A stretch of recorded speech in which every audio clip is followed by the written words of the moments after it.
Welcome to Tony McGee's Pro Football Plus, and this week we got the Geico Alumni Show. What do you do with the Geico Alumni Show? You look at each position on the team and you bring in an expert to talk about that position. Now, Donna Hopkins may not be on this show this week because she ain't no expert. Oh, but we did let her come back. You see, Milt's not there, but when we get back, we're going to tear this bad boy down. We'll be back in a moment.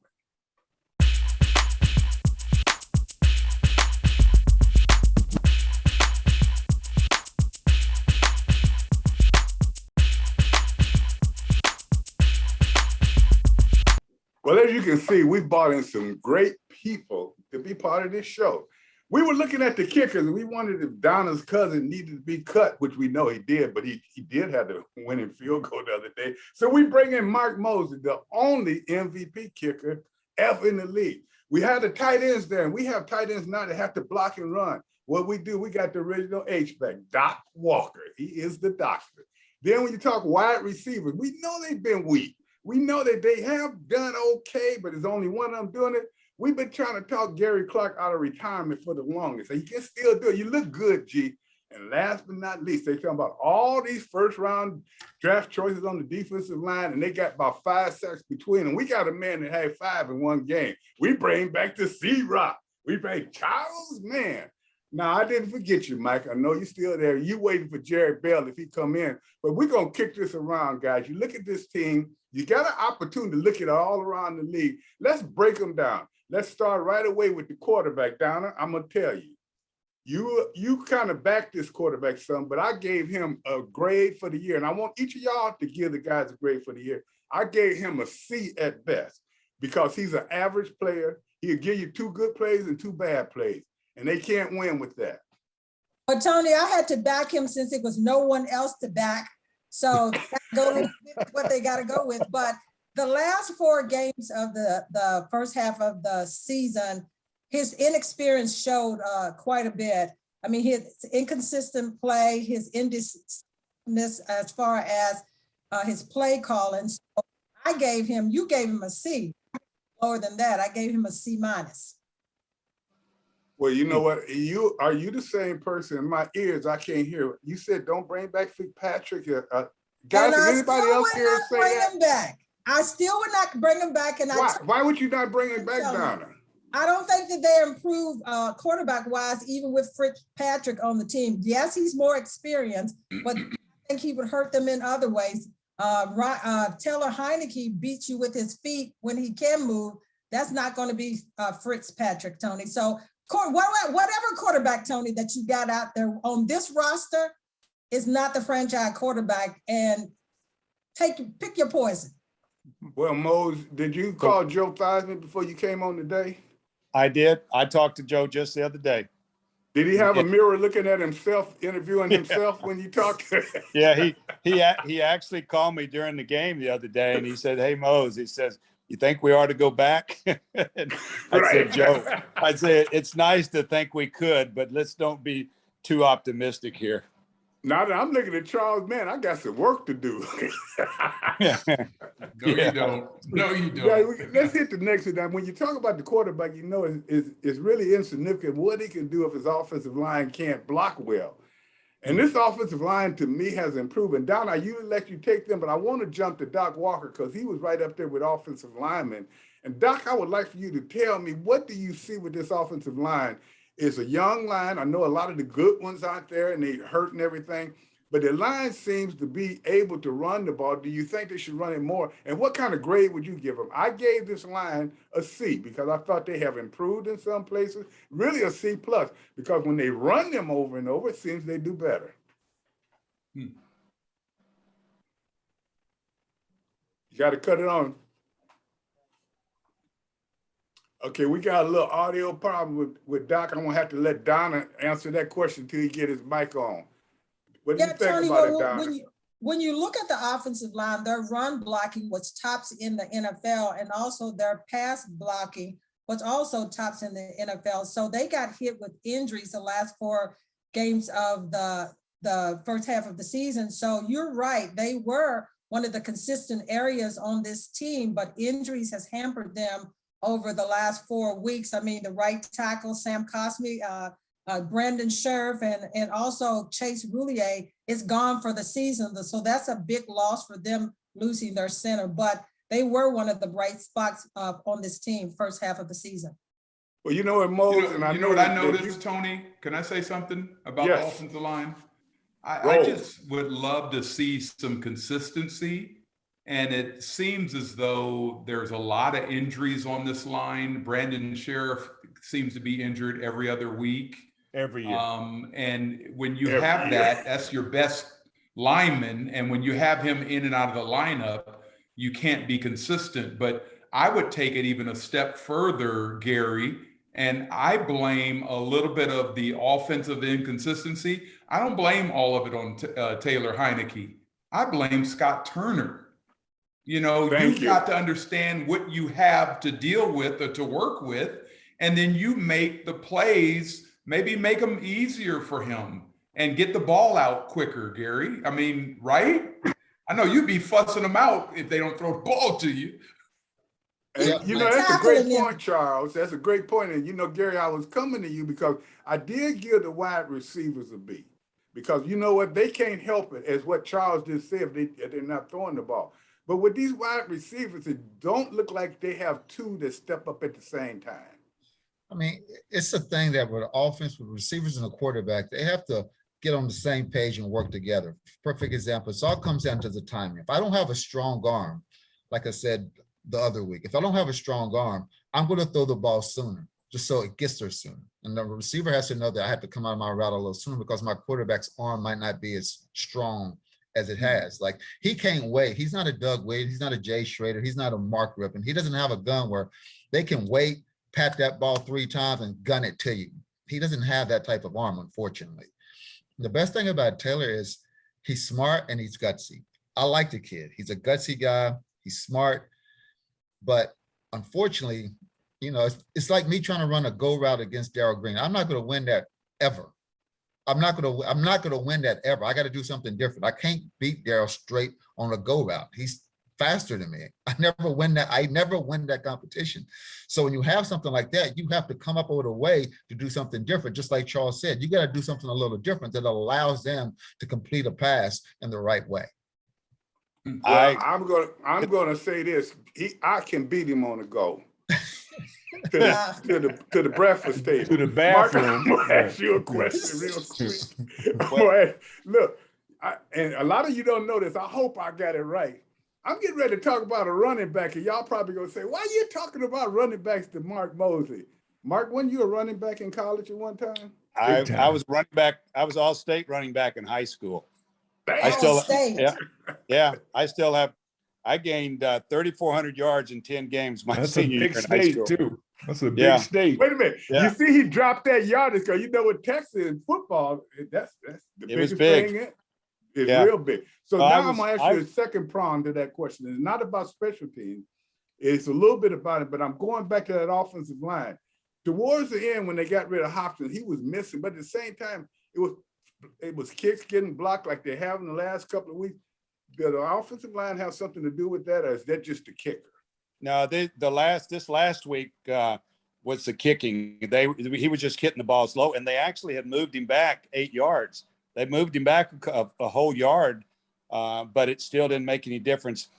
I could probably help him. I saw right away what was going on with his kicking, and it's something that could be fixed. And whether they want to take the advice or not, but he needs to get up and move up on his approach a little bit, so he's spread out. When his plant foot hits the ground, he's too wide, he's too far apart, and he can't. There's no way that he can hit the ball with his foot coming up where his plant foot is. He's going to have to move up a little bit, and but that's something you learn. I've been coaching kickers for the last 40 something years. And at one time I had 25 kids in college that were kickers that had gotten scholarships that came through my kicking camps. And so I do know a little bit about, even though it's soccer and I was straight on, because I've studied it so much. And my son was a soccer, he could kick both straight on in soccer. I have a grandson right now who's 10 that just decided he wants to be a kicker. So he's starting to kick and he's going to be kicking soccer style. So he sends me his videos every day of him kicking so I can critique him. And so maybe one day we'll have another Mosley out there kicking in the NFL. But Well, Mark, would you have gotten rid of Dustin Hopkins? No. Don't be trying to bring that to him. Thank you, Mark. No, I would not have. No. That was a loaded Especially not in question. the middle Now, of the you season knew what like the that. answer was going to be. Well, I tried to tell them, Mark. I was pulling well, I'm for not. Hopkins. It's not that was that big of a Hopkins fan. It's just that when you change kickers in the middle of a season, you don't know what you're getting. I mean, what you've got has got to be better than what's out there. And it's just for him, he's proven himself. What, 5? How many years was he with us? 6, 7 years? 8. 7 years. And he had proved that he could kick the ball. Physically, he has everything you need. He didn't get blocked, a lot of kicks blocked. He didn't miss a lot of field goals. His percentage was 84. Y'all are going to choke when you hear this. His percentage was almost 85% in his lifetime. Tell me that again. His lifetime percentage of field goals made was almost 85%. Now get this. When I retired, take a gander at what my percentage was. 65. It was 65.9%. That's the difference between then and now, and the way they kick now, and everything that, the way the kicking game has improved. It's just so much more consistent now. And so when kickers miss a field goal, even in the first quarter, people start complaining about it because they're not used to seeing them miss very many field goals anymore. You know what? Did Donna pay you before she came? You come on this show to come on Mark. and talk I appreciate that. Hey, we'd have studied this long enough. We know when you missing extra points and you losing games. I don't care if your percentage is 90%. He didn't get it blocked, Tony. He didn't get 3 blocks. Remember, Tony, they've moved back. That extra point now is a 35-yard field goal. You can still make it, Mark. Come on, man. Sure it is. You're supposed to, but that's why why do you think they moved them back, though? They moved it back because they wanted kickers not to be so consistent with the extra point. They wanted to be a challenge. They moved them back because they didn't know you were going to retire the next year. Yeah, no. they were moving them back because of you. No. I missed some extra points when we were kicking from the 5-yard line. So that's just part of it. You're going to miss some.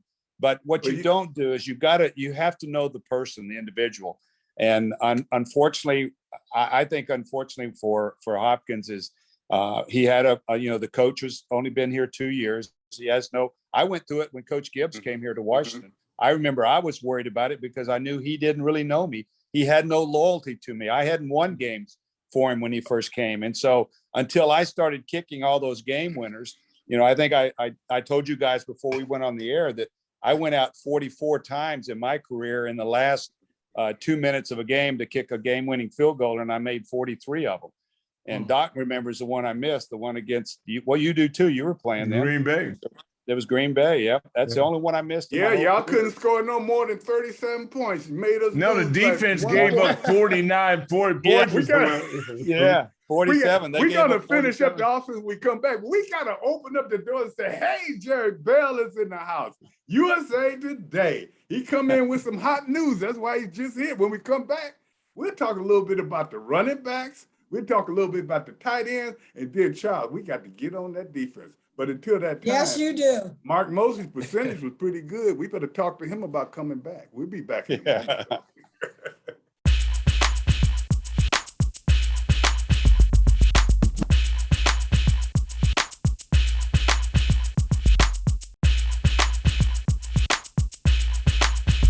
Welcome back to the show, ladies and gentlemen. While you were out in from New York, the #1 reporter in the world, Jay Bell. Welcome to the show, Jay. What's up, man?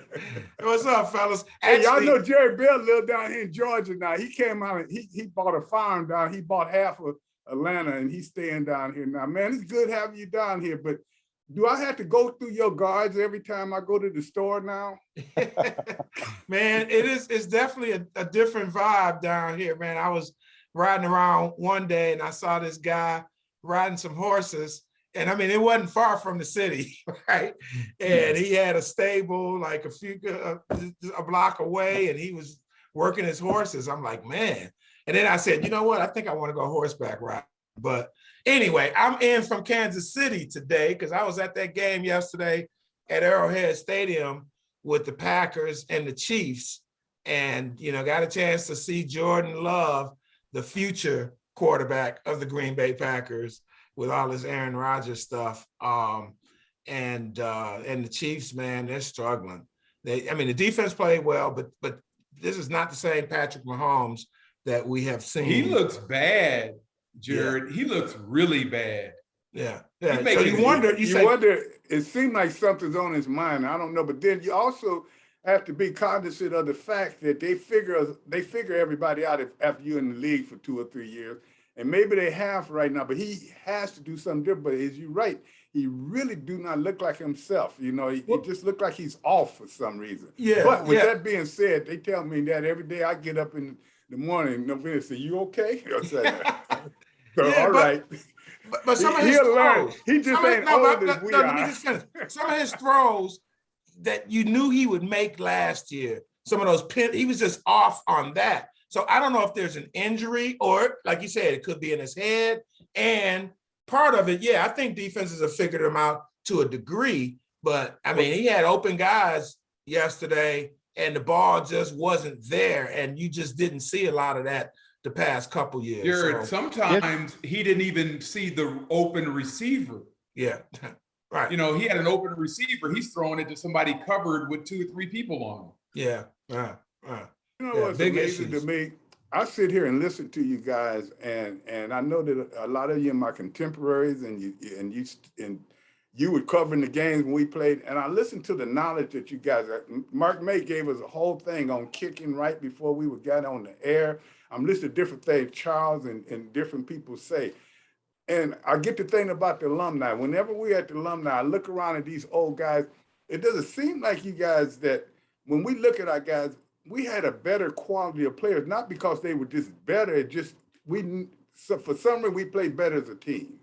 And that's what I see. And just like our alumni, when they come back together, you can look at each and every guy. I can look at Mark Moulton, and I remember in the New York Giants when we needed a big kid. I look at Gary Clark, and I remember that kid, whenever he did this little turnout and everything, he get free. I look at Rick Walker, and when he never got off the bench, I wondered why he was on the team. Oh, I'm sorry. That's cool. But Rick, that's cool.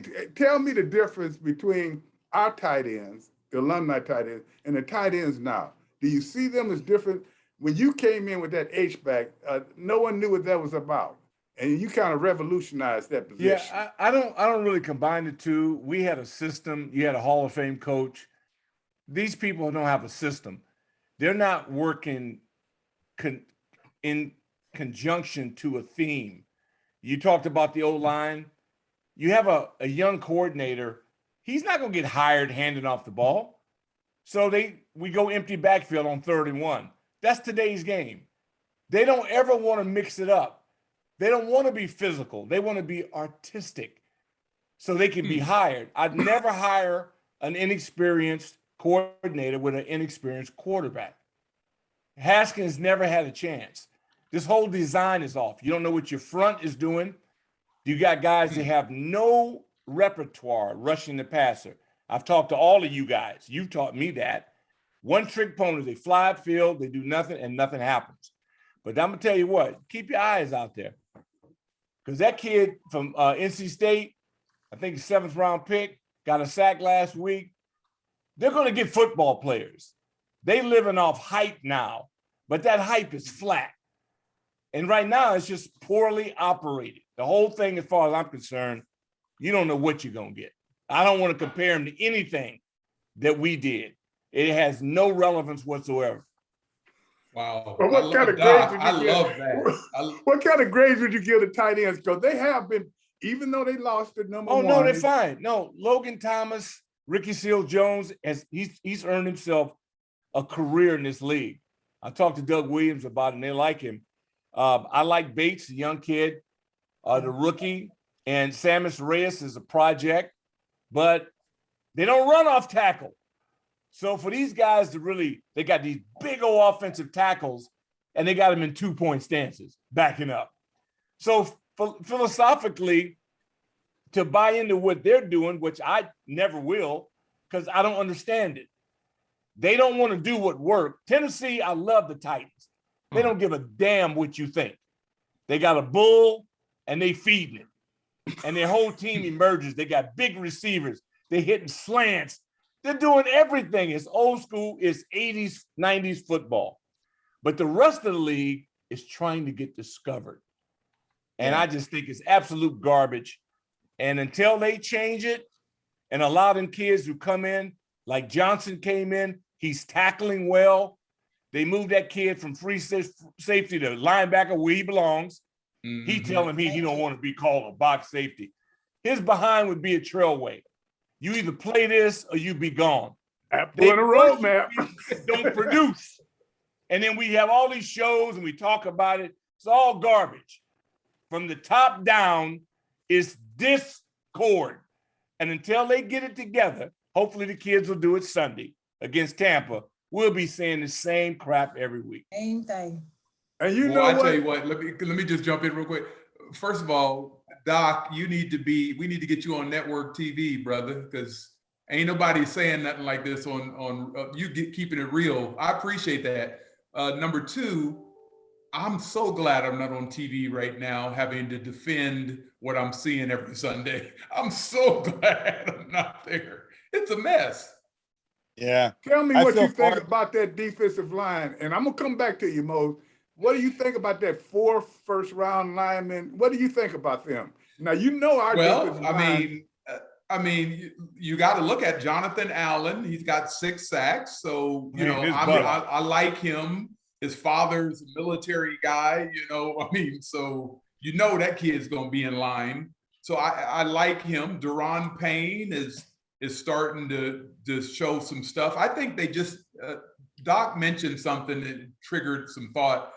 They need to be moving. The other night, Tennessee was running games and they're doing different stuff. You got these big old athletic linemen. Make them move. Don't make them rush straight ahead and bull rush. That's too hard. You get them moving. So you remember Tony, you remember this. We would get we'd be in our stance, and this is just a regular play. And Neil Okowitz, or one of the linebackers, could say Rip or Liz.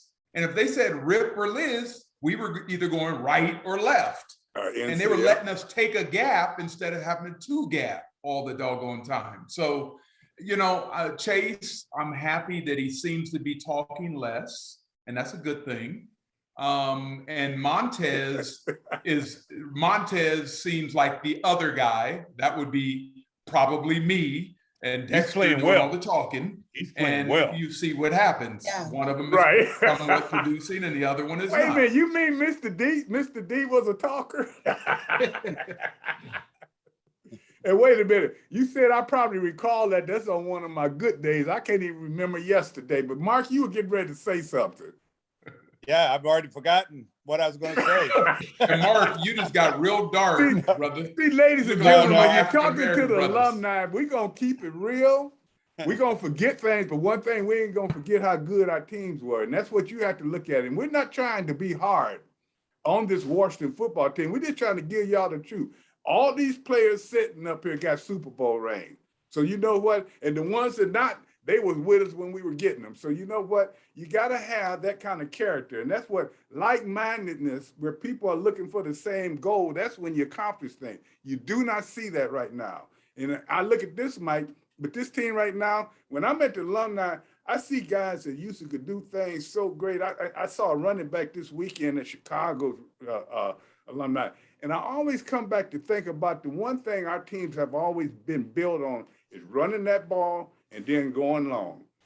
Yeah, I Why mean, do we not do that now? Do we not have the running backs to do that now? Or do we not have the offensive line? yeah, when I watched Tennessee and I watch what they do with their running game, I mean, they don't have, in terms of the passing game, they're in the middle of the pack, but their running game is so superior. And it's just, if you can run the ball in December and you can run the ball in the playoffs, you're going to win Super Bowls. And I think you guys were a testimony to that. But, from a running perspective, Tony, they do have 945 yards rushing overall as a team. They've allowed 821. So, but the bellwether there is over 200 of that is Heineke. And I just would like to ask you all one question, and that is Antonio Gibson. They drafted him with the idea that perhaps he would be the next Christian McCaffrey. Now, all of a sudden, they're making him a running back. He was a killer of a pass receiver in college. It just doesn't seem to be his thing. And he's fumbled, 3 times in the last 5 games. It just doesn't seem to be his place on the field. And when you've got that kind of speed and that kind of size, what is he, 6'2", 220, 6'3", 4, 6'4", 2, something like that speed, to put him outside with Terry McLaurin, to me, makes so much sense. And then when Samuel comes back, to put him in the slot. But they don't run the ball enough. Under all these administrations since you guys left the game, it's never been their bell cow. They just haven't. And if you look at their third down conversions, it's paltry. They only convert 34%, and most of the time they're throwing the ball. And the other team is not throwing the ball, they're running the ball. And they basically convert 57% of their third downs. So I just want to see Antonio Gibson play wide receiver and put McKissick in as your running back. He's good out of the backfield. He's a bruiser. He's averaging almost 4.6 yards a carry. I mean, that's my thought. Mike, you've been dropping out a lot of stats and they still got a losing team. And Mosley, if you don't plan on robbing somebody, why don't you turn your light back on? And we're going to take a little break right now and break this team down a little more. Hey, we're going to get back to you. What percentage do you want us to have when you got a losing record, Michael? Answer that question when we get back. I'm being very nice. We'll be back in a moment.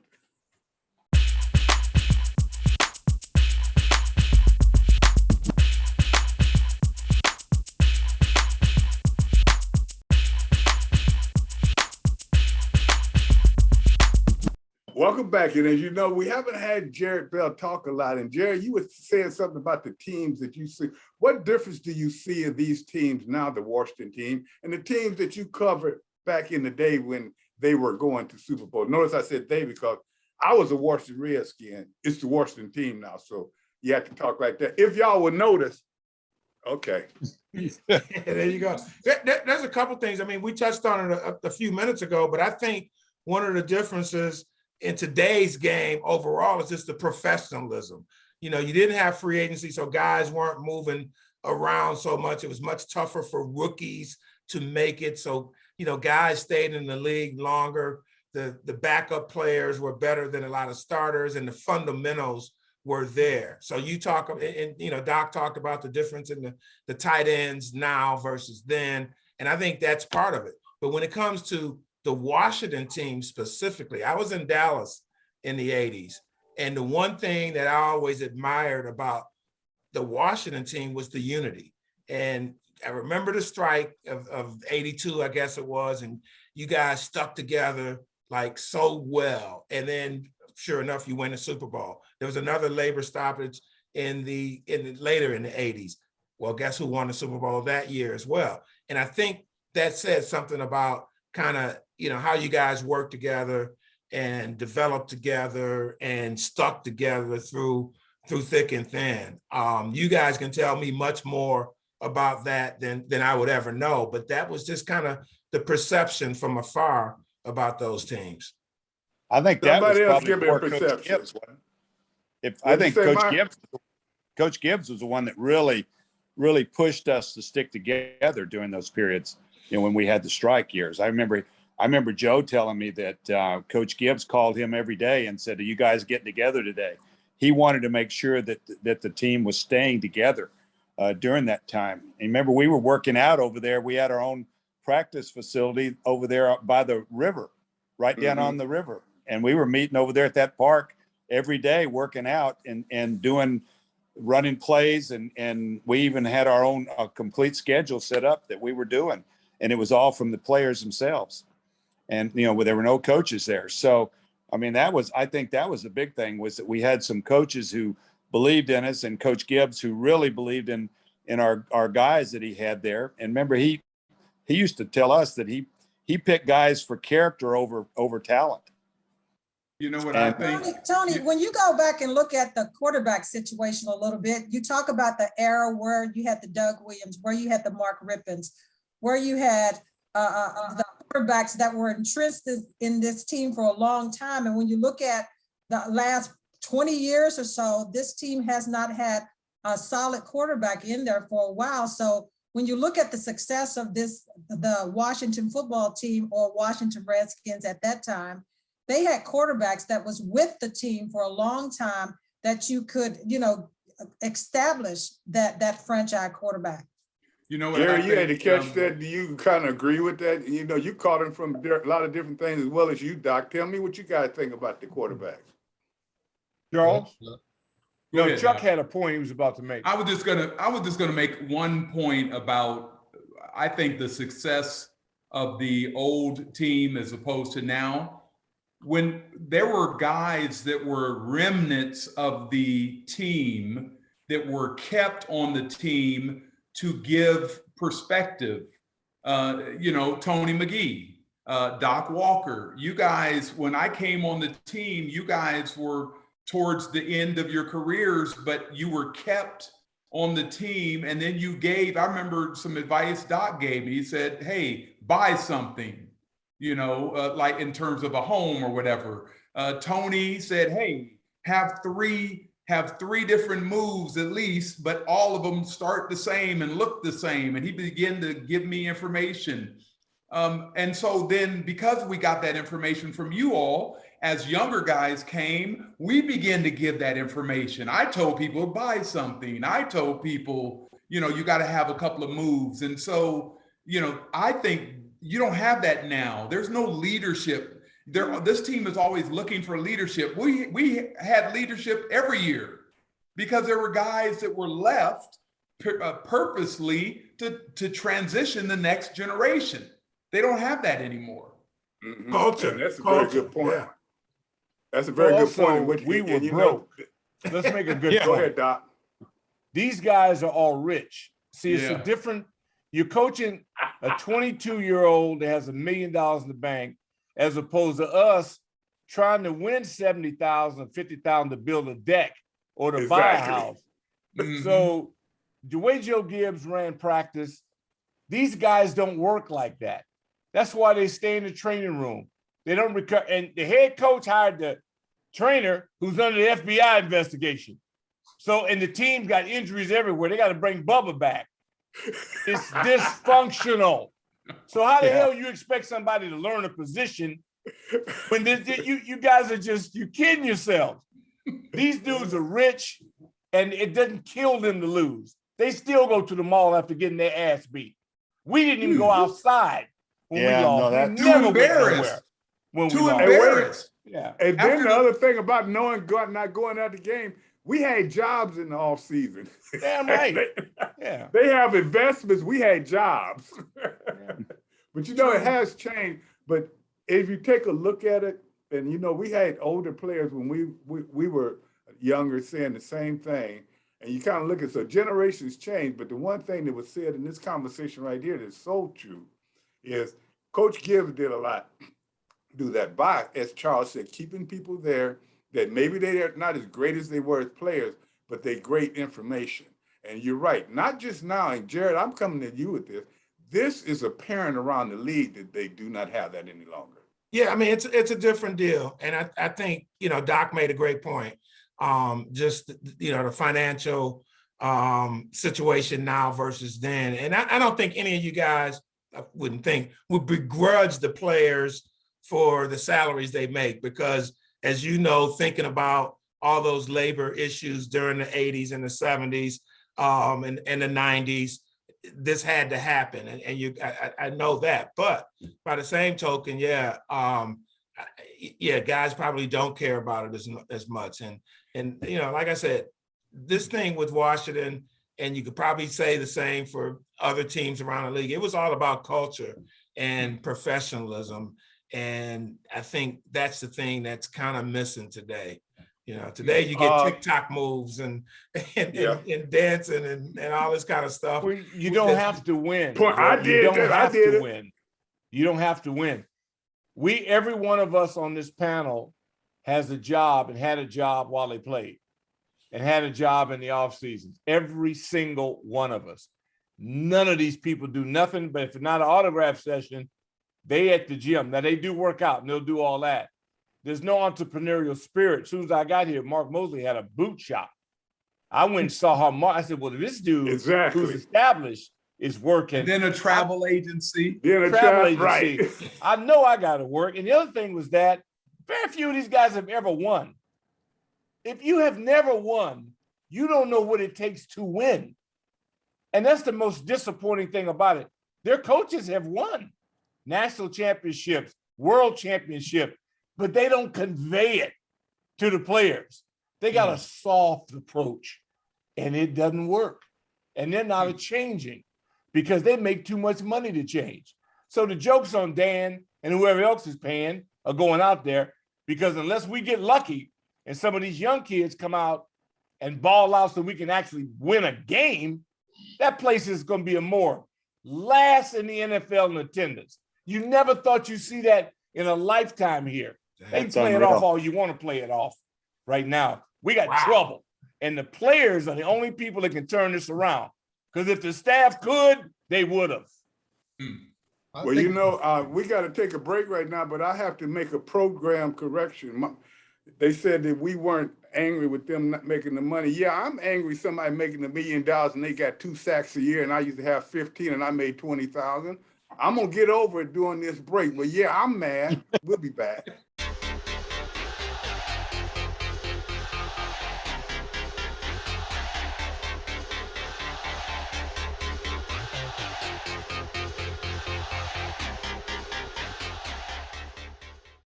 I'm sitting here with Steve Hamilton, one of the best defensive ends in Washington football team history. He was a Redskins back in the day, but now it's Washington football team.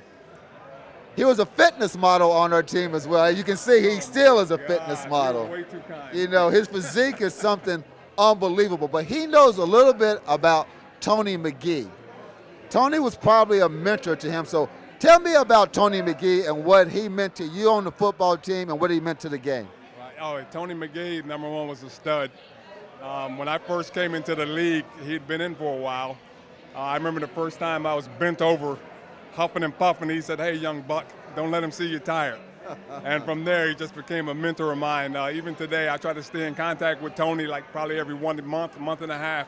And just a great guy to the day. And that's what I agree with too. And Tony was one of the first NFL athletes that we saw had a business off the field as well. Is that correct? That's correct. Yeah, Tony was definitely taking it to another level once he got out of the game. Also raised a great family, along with creating his own business. And he was a businessman from the football field out to the street. So, yeah, definitely a trendsetter. And I'm agreeing with you, Tony. So, Tony, when I grow up, I want to be just like you. And so do I. I want to live in that mansion in Atlanta, you know, the 16 bedrooms, you know, that 35,000 square foot home. I want the Bentley to come pick me up like you have. Me and Steve, we just want to be like you. Yeah, no doubt. But I really want to look like you. This fitness model, look at this fitness model right here. You are too funny. Mr. Hamilton, thank you so much. Pleasure. Nice to see you, brother. Thank you, brother. All right. Here with Doug Williams, and you can hear all the noise in the background because you know that it's Alumni Week. Doug, oh, here come Gary again. What is that, Doug? hey, you just gotta laugh at him. hey, Doug just gotta rub his head. Doug, can you just speak on that?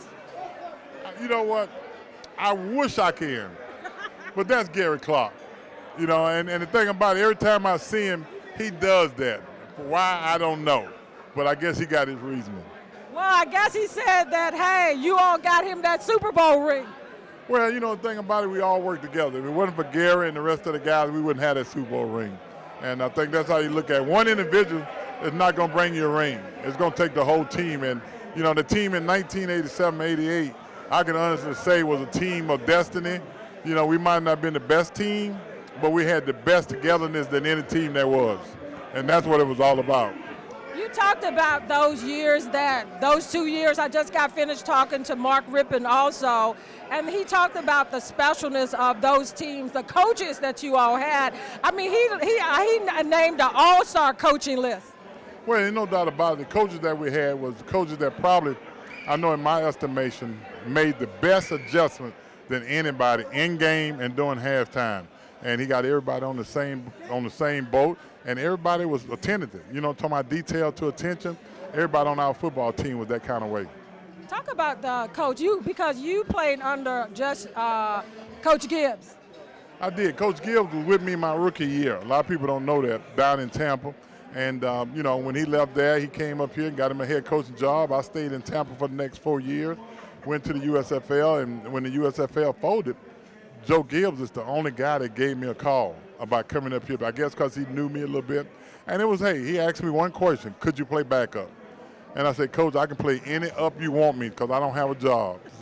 So that's what happened. And you said something critical, because a lot of guys across the NFL that are backup quarterbacks, everybody wants to be that starter right off the back, and they don't want to go through the process.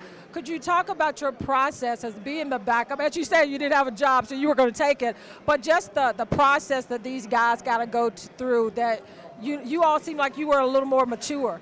Well, I think my situation was a lot different because I've been a starter all my life. You know, I started in Tampa, started in the USFL. I came in here knowing that I was the backup, but not with the backup mentality. I came in with a starter mentality, and I think that's the difference. Where if you come in as a backup, you got to embrace that and work every day to try to be the best you can, so when you get that opportunity, you can make it happen. But having been a starter, it was a lot easier for me than it is for the guys who are backups and get that opportunity.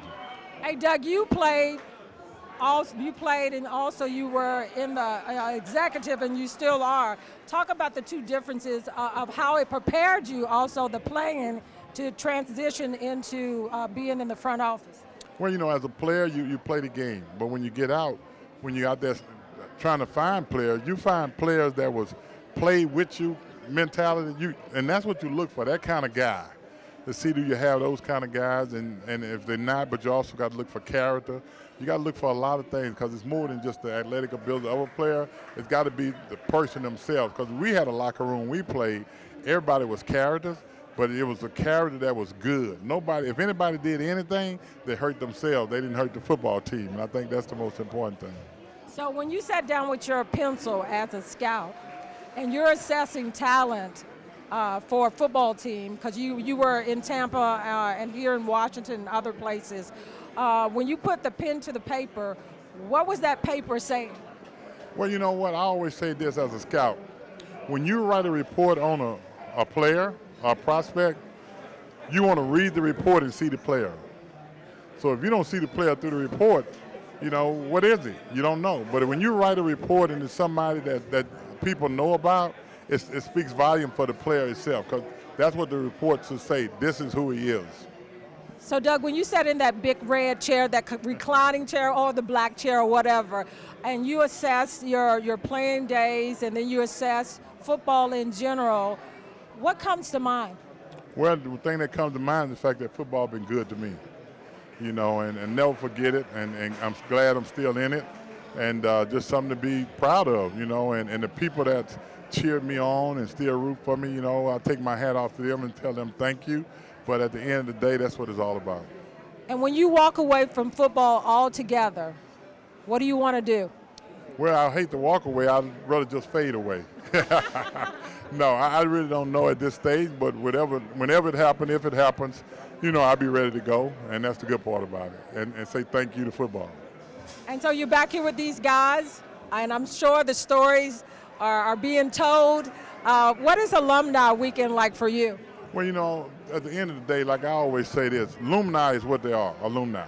And it's good to see the guys that played with you, played before you, and played after you. And just to see everybody come together, that in itself speaks volume. And I think it's something that every team should have. And I'm glad that we here at the Washington football team is getting this alumni to where it should be.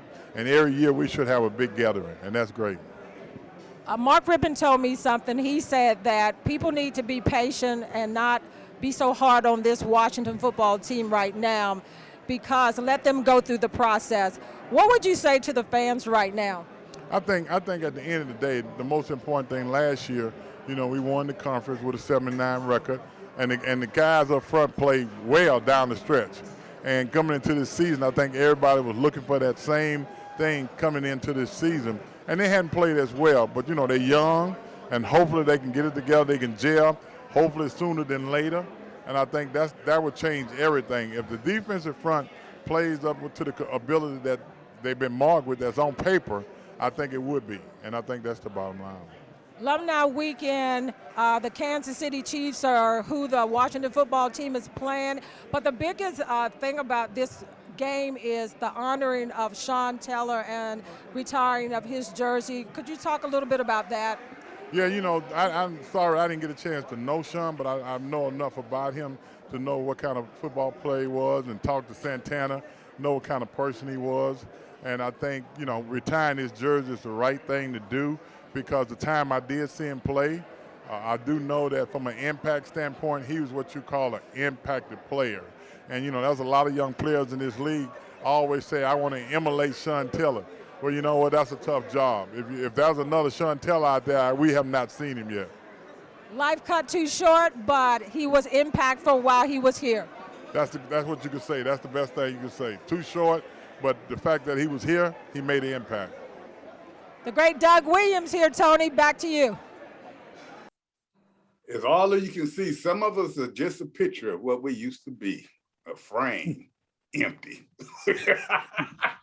When we talk about the alumni, it's always good to get back to these guys, because you can tell we have a lot of stories. And you know, when you look back and you kind of put it in perspective of what's happening with the team now and what happened then. But you know, one story I always have, when I first got here, I was going out to practice one day and I walked by the door and all this, something hit me in my eyes. And I looked around and there was Mark Mosley spraying his hair before he go out to practice. And he looking in the mirror and I said, no. That's always been my bailiwick. Everybody's always picked on me and my hair. And it couldn't have been because mine was the last locker before you go out on the field, could it? Oh, right. You were right there. You was a target. Yes, I was. You gotta look good. You gotta look wait a good, minute. Tony. Did y'all hear Charles say that they don't have people to teach the moves and stuff? See, they had people like me was so stupid. I taught him too much. And they said, I know I had an apple in the roadmap leaving the next year. Yeah, you taught yourself right out of the league, didn't you? Yeah. Hey, I kept him on my payroll for at least 3 or 4 years after There you go. My man, Chuck. Yeah, but why couldn't he get a job on a staff? That's my problem. As many as nepotism that goes on. I don't blame him. I'd hire my kids too, but I'd also fire them if we didn't win. See, my thing is that you guys taught me everything I know about pass rushing, which I relate to the public, the people listen to the podcast, and they go, they've never heard it before. And I'm not mad at Mills. I'm telling you, there's a disconnect between Mills and these players. Yeah, his father was a monster at linebacker, but I don't know his background. All I'm telling you is that there's a disconnect. And there's several positions there because guys know better. It happened to us. Hell, Rennie Simmons was Joe's best friend. He coached at San Diego High School the year before he coached me and Donnie and those guys. Everybody does it, but at least we made it work. How can you continue it when it fails over and over and over? And then the 4 guys that are head coaches in this league that were here, we got none of them. All of them left and went and got jobs. So come on, man. Pull the wool down, dude. This is obvious. We got to get lucky in order to win. That's why I had to root for Tampa Bay, even with Tom Brady, because of Todd Bowles was there. Exactly. And I knew that was Richie Pettibone's defense. Yeah. And we had a black man that was the defensive coordinator. So I had to look past Tom Brady and say, I'm rooting for Todd Bowles. And you know what's amazing? I sit here and listen to you guys and the wealth of knowledge. Like I said, Mose, who was a straight on kicker, gave us the whole perspective of these young kickers and stuff. Charles, you talking about the moves, you talking about the tight ends are different. Gary talking about what you need to do. And you're right, none of you guys have had the opportunity to pass that on. And I think it would be a better game right now, because one thing I can't say, the game, they can say old men said, but it's not as good as it used to be. Yeah. Well, we can say that now. we're old. I think If we're not good as we used to be. We don't have to prove. We don't have to prove what ourselves do you right. say? I get people coming up all the time saying that the game now is bigger, stronger, and faster. What do you say to that? That's not true. In my opinion, it's not true. I mean, I'm sorry, most linebackers still aren't bigger than Lawrence Taylor. Most defensive end are bigger than you, Charles, not bigger than Dexter. I mean, for me, you just got more people at those positions. But quite honestly, the best thing I think the Washington football team, Redskins, when we played did was they had a way of picking people to come out that understood that they wanted to play. Because sometimes you may pass over the most talented guy to go for a guy who's hungry, who's extremely hungry, that has a chip on his shoulder. Because you get those guys who have a chip on their shoulder, they tend to play well for you. They tend to bring that chip and make them compete and compete and compete and compete. And when you have that, that's when you win football game, because you hold everybody accountable. Like, we held each other accountable. If I dropped the ball, if I dropped too many balls in the game, it was nothing for you, Dexter, anybody on the defense to go be like, get your ass in mow, Gary. Start playing like you know you can play. Now, we both know I never held my tongue. I did not care. No, not you.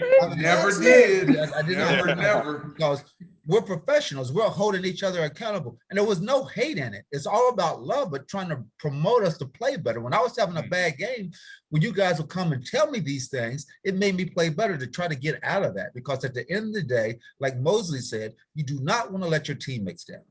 I don't care about the amount of money. Don't get me wrong. If you paid me $10 million a year, that'd be great. If you paid me $50, I'm still going to try to kick your butt no matter what. I'm not going to lose to you. That's the key. I may be talking to my stockbroker when I may be talking a little bit more to my stockbroker when I could be watching film. I'm sorry. But so why is it so hard? This is what I know about you, Charles. It's like when you put on that uniform, the last thing that you're thinking about is how much money you're making. Yeah. We're all of that way. We all imagine we played just to get our Iron Man T-shirt. Come on now. Yeah, I know. I would miss any practice exactly for Iron Man T-shirt. You know, so if why they is gave it me so a hard now? T-shirt during the course of the year, maybe I would have still made more practices. I never missed a practice in training camp. So why is it so hard now, though? Why is it And so I'll tell you why it's hard hard. you don't see that? Well, because it's not Donna. the same breed of coaches, not the same breed of players, not the same breed of need. And that's what they're talking about. And one thing they always say, if you're going to know where you're going, you got to know where you came from. And we don't have that right now. We're going to have these individuals back again. Each and every week, we're going to have an alumni show. We have a little bit of this alumni show. Next week, we're thinking about having James Brown on. So, hey, Rick, you got to come back. And hey, Jared, you know that too. All of you, I got to get you back on. It's been a great show. Let you know you guys are my alumni. You my family, and we love y'all. And for all you fans, thanks for watching the show. And all these guys, everything you heard, believe only a third of it. We'll be back next week in a minute.